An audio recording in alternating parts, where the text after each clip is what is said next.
Personality refers to logical and consistent patterns of desires and cognition that influence individual behavior. Notably, differences in cognition affect individuals' behaving, feeling, and thinking patterns. The study of personality traits has changed tremendously over the years, with different professionals presenting variations of personality.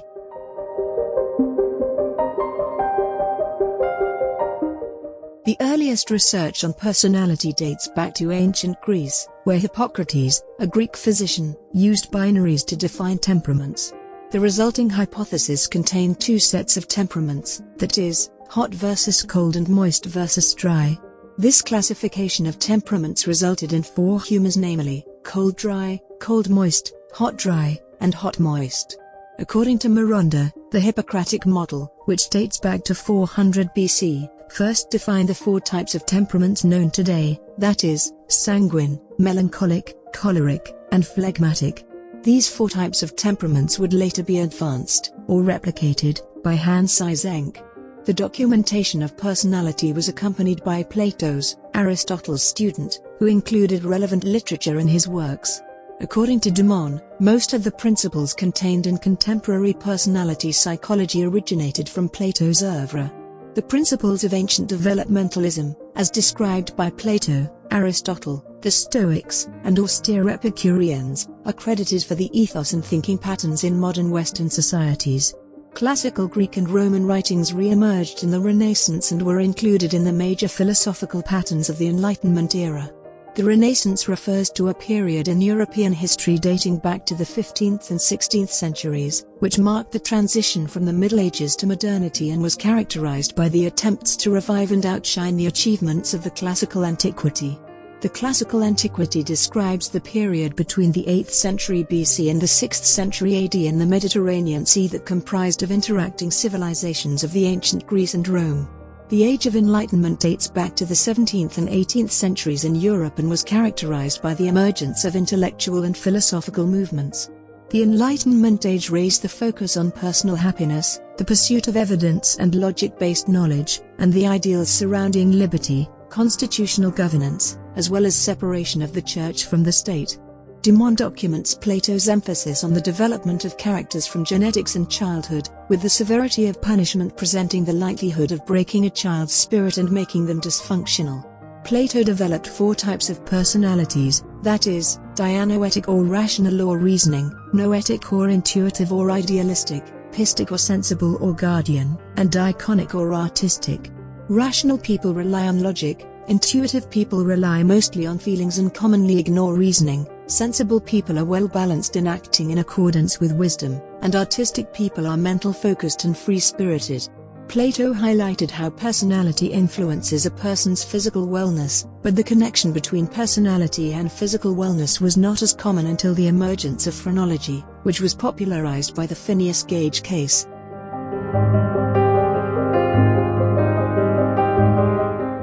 Franz Joseph Gall, a neuroanatomist who was popular in the 19th century, conceptualized the association between the physical aspects of the brain and personality. The aspects of the brain included density, shape, and size, while the components of personality included behaviors, attitudes, and opinions. According to Erickson, the phrenology doctrine purported that the brain contains 30 cerebral organs that govern unique sentimental and intellectual faculties. Gall developed cranioscopy to measure the size of the regions based on the skull's surface and correlated the size of each organ with an individual's prominent personality. For instance, the destructiveness organ was prominent among students who enjoyed torturing animals, while the love of approbation organ was prominent in a lunatic who fancied herself as the Queen of France. The hereditary study of skulls, or craniology, mediates the relationship between phrenology and brain anthropology. Parker and colleagues observe that phrenology sought to link personality traits with the scalp morphology because the morphology determines how the brain functions. According to the authors, those of a mirthful disposition, that is, those who like to laugh, should expect to find two prominent bumps on the forehead when compared to their Dora contemporaries. Parker and colleagues observed that the whole concept of phrenology was openly mocked because of the perception that the methodology behind it was dubious. However, all perceptions related to phrenology changed in 1848 following the emergence of Phineas Gage's case. Gage, a railroad construction worker, suffered an explosion accident that saw an iron rod enter his head through his cheekbone and emerged off the top of his head. He survived with blindness to his left eye and a wound on the cheek from the iron rod that was launched by the explosion. Despite that he survived, Gage's friends noted that his personality changed completely. This change was characterized by the inability to keep appointments, disrespect, lack of compassion, and frequent obscene utterances, which challenged his previous personality that was defined as balanced-minded and efficient. Gage died in 1860 following a series of seizures, but his case presented the earliest evidence of the connection between the physical brain and personality traits. The relationship between personality was further examined by Hans Eysenck around the 1940s and will be discussed later on in the video.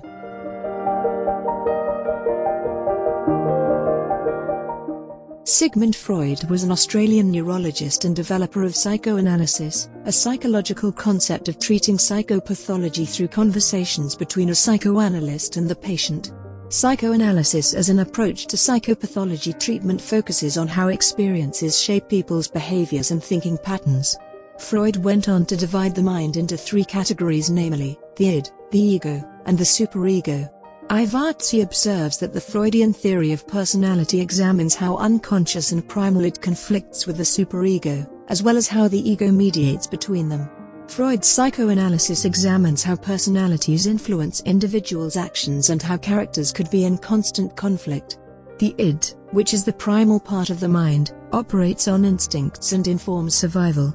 The id also refers to the unconscious part of the mind that dictates needs, urges, instant gratification, and the libido, which is a major component of the human biology that affects personality. The biological components are inherited and they include the aggressive or death instinct, eros, and sex life. The ego is the intermediary between the id and daily experiences that provides a realistic way of perceiving and achieving wants and needs, as well as justifying one's desires. The realistic aspect of the ego determines how people seek pleasure and avoid pain relative to their environments, including other people. The superego presents higher qualities of a human being, especially the moral framework used to guide individual behavior. The id represents people's reactivity primarily through instincts. The superego enables people to be uptight, and the ego, which is termed as the strongest, is responsible for negotiation. Freud's division of the mind shed light on the fact that motivations, behaviors, and cognitive patterns are associated with the unconscious side of the brain. Subsequent studies on people's personalities included their beliefs, opinions, and attitudes.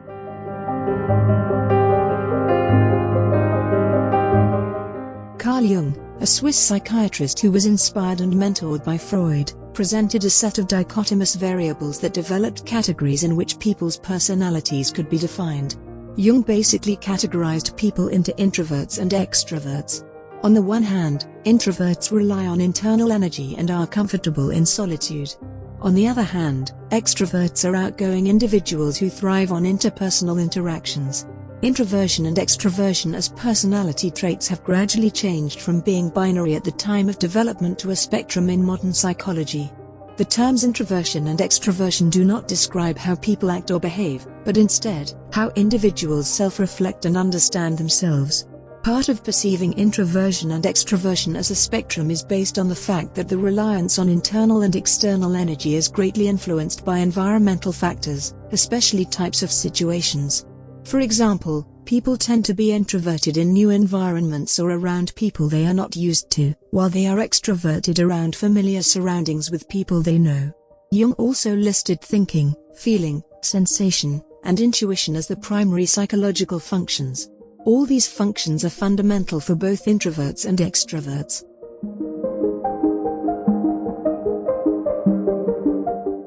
Abraham Maslow, an American psychologist, built on Freud's personality presentations through the argument that some personality components are influenced by the unconscious mind. Maslow presented the hierarchy of needs as a pyramid that includes self-actualization, esteem, belonging, safety, and physiological needs. The pyramid is interpreted using the bottom-up approach, thus physiological needs are addressed first and self-actualization-related needs are the last. The components of self-actualization include personal growth, goal orientation, and self-fulfillment. The aspects of esteem include appreciation or recognition, personal achievements, and prestige. Belonging or love is characterized by successful interpersonal connections and relationships. Safety revolves around the availability of resources that facilitate property, health, family, employment, and personal safety. Physiological needs are also the primary needs, and they include food, shelter, and clothing. Maslow used the hierarchy of needs to describe personality as a function of the needs that individuals have. The motivation to satisfy the various needs at different times leads to the development of behaviors that subsequently determine individuals' personalities. MacLeod explains that the first 4 levels of the hierarchy characterize deficiency needs, while the top level of the hierarchy constitutes being or growth needs. Deficiency needs motivate people when they are unmet because they arise from deprivation. The motivation to fulfill the needs increases with the duration of denial. MacLeod presents Maslow's motivation model that also separates the deficiency and growth needs. The needs in the model include physiological, safety, belonging or love, esteem, cognitive aesthetic, self-actualization, and transcendence needs. Esteem needs are either internal, such as independence, mastery, and dignity, or external, which includes acceptance by others. Cognitive needs cover knowledge, understanding, curiosity, and predictability. Aesthetic needs include the search of and appreciation for beauty and balance. Transcendence needs entail growth beyond one's limits. Needs do not always require complete fulfillment for an individual to go up the hierarchy, because for instance, while physiological and safety needs require constant addressing, exclusively focusing on them implies that an individual would never grow. Thus, deficiency needs only require to be satisfied to a certain extent. Growth needs do not arise from any form of deficiency, but instead, the desire to change levels, whether socially or economically. Moving up the hierarchy is inspired by the motivation to achieve self-actualization. Self-actualized people are more satisfied with themselves, spontaneous, funny, creative, private, and ethical.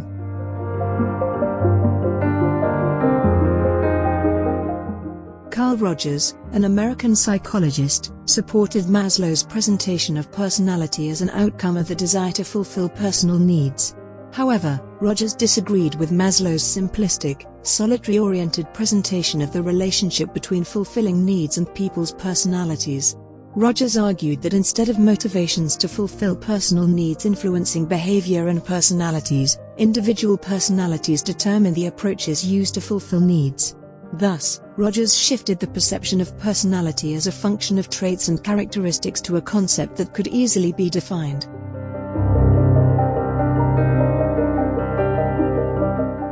Development of the Big Five-factor model as it is known today could be traced back to Jung's introversion and extroversion.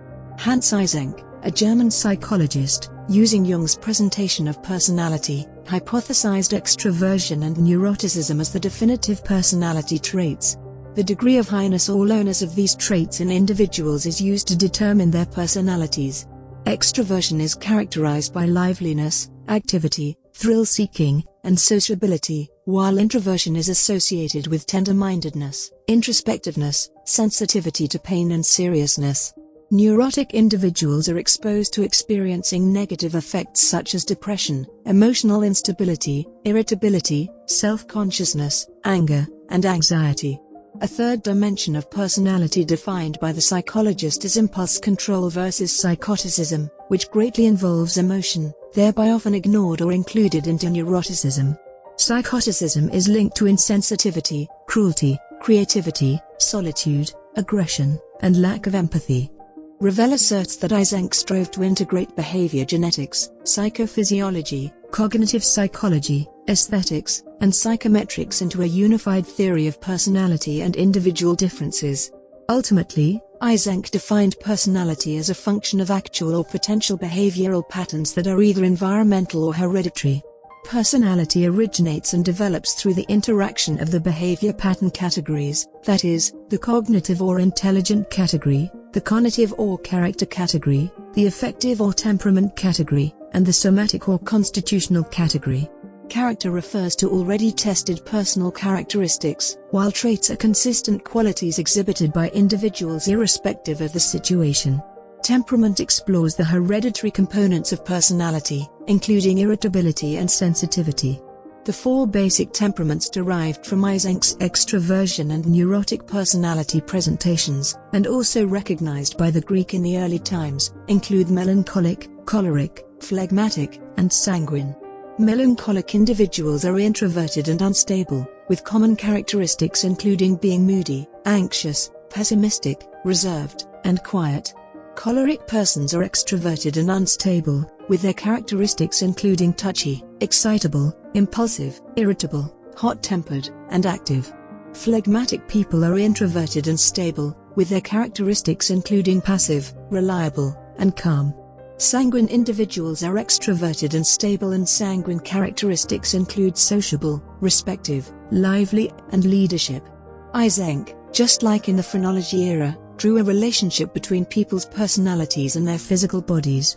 Particularly, Eysenck focused on how the limbic system influences variation in hormones and hormonal activation. The psychologist maintained that introverts are highly stimulated, and as such, they tend to seek out minimal stimulation, while extroverts are less stimulated, thereby being more likely to search for external stimulation. The extroversion-introversion relationship is affected by the central nervous system, especially excitation in the cortex. Phillips and Getchell maintain that extroverted individuals are more likely to complain about chronic pain, but paradoxically, they are more tolerant and experience less pain in a given set of conditions compared to introverts. Gray observes, and I quote, "The physiological basis of introversion includes, besides the ascending reticular activating system, an inhibitory system comprising the orbital frontal cortex, the medial septal area, and the hippocampus. This system is able to carry out the essential psychological functions believed by Eysenck to underlie introversion-extroversion." According to Gilliland, extroverts tend to increase in performance efficiency from conditions of low arousal to moderately high levels of arousal. Low doses of a stimulant drug can facilitate the performance of introverts. The increase and subsequent decrease in introverts' performance support the inverted U hypothesis as it relates to Eysenck's theory of introversion-extroversion.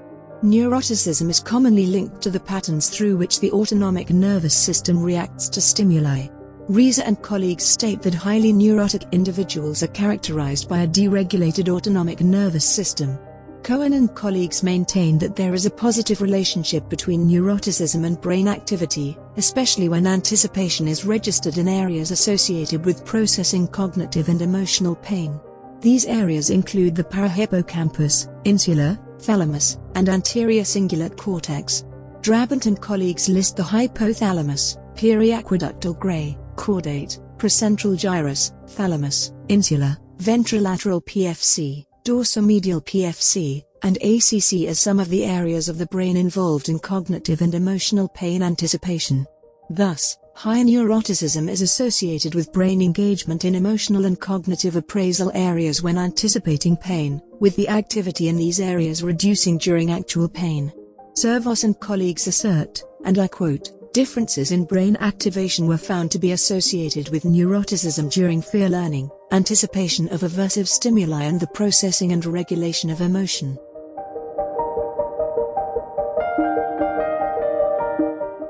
Raymond Cattles, a British-American psychologist, used the 16 fundamental factors to develop a questionnaire. The psychologist used the questionnaire to complete a factor analysis, which entailed reducing things to a smaller number of clusters. The factor analysis explored the basic aspects of individuals' cognitive abilities, motivations, and personalities. The 16 fundamental factors are comparative in nature, and they include reserved or outgoing, less or more intelligent, emotionally stable or unstable, submissive or dominant, serious or happy-go-lucky, expedient or conscientious, timid or venturesome, tough-minded or sensitive, trusting or suspicious, practical or imaginative, forthright or shrewd, self-assured or apprehensive, conservative or experimenting, group-dependent or self-sufficient, controlled or uncontrolled, and relaxed or tense. Louis Goldberg, an American psychologist, is one of the most prominent professionals in the study of modern multiple personalities. The psychologist reduced Cattell's 16 fundamental factors to 5 primary factors, that is, openness to experience, conscientiousness, extroversion, agreeableness, and neuroticism. These primary factors are the components of the Big Five factor or the ocean model in modern psychology.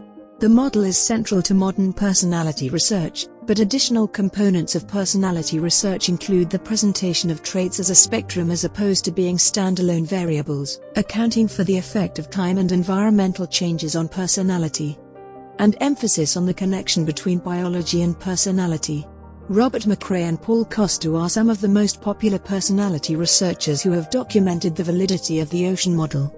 The researchers argue that personality is a system, and as such, an effective theory on personality should define the system, specify its components, model components' interaction, and account for system development. The researchers used this diagram to describe the personality system, whose definition matches the five-factor theory and contains dynamic components that exhibit interactivity. The components of the personality system include basic tendencies, characteristic adaptations, and the self-concept, which is related to characteristic adaptation. The personality interfaces that are peripherally part of the system include biological bases, external influences, and objective biography. Notably, basic tendencies explore all the components of the ocean model. External influences include interactions that shape adaptations, apperception or attending to the environment, and reciprocity that dictates environmental response. Dynamic processes are either universal or differential. On the one hand, universal dynamics refer to the expression of constantly created adaptations through behaviors, feelings, and thoughts. On the other hand, differential dynamics explore the effect on personality traits on basic tendencies. Objective biography includes multiple determination that examines how situations and adaptations affect experiences, and life course, which evaluates how personality traits affect goal setting. This table describes the relationship between McCrae and Costa's personality system and the five-factor model. For instance, the characteristic adaptations of neurotic tendencies include low self-esteem and pessimistic attitudes. The adaptations of extroversion include social skills, numerous friendships and participating in team sports. Notable adaptations to openness to experience include interests in traveling, multiple hobbies, and generally diverse interests. Adaptations to agreeableness include forgiving attitudes, being pro-collaboration, and the general regard of someone as a pushover. Conscientiousness-related adaptations include leadership skills, long-term planning, and technical expertise.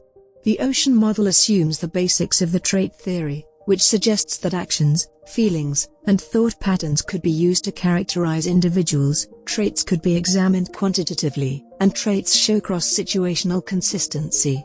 McCrae and Costa argue that traits define an individual person, while behaviors and moods detail people's individual in context. Traits highlight recurrent and consistent patterns that differentiate how individuals act and react. The ocean model acknowledges the knowability, rationality, variability, and proactivity assumptions of the human nature. Knowability refers to the assumption that personality could be studied. Rationality is the assumption that people are able to understand themselves and others. On the one hand, bounded rationality suggests that imperfections of an individual's cognitive process limit their ability to understand themselves and others. On the other hand, bounded irrationality encompasses the connections between perceptions, judgment, and reality, because the human race would not exist without such connections. Variability focuses on differential psychology, which presents the psychological differences between individuals. Proactivity suggests that personality shapes people's lives, and as such, human action is pegged on seeking behaviors.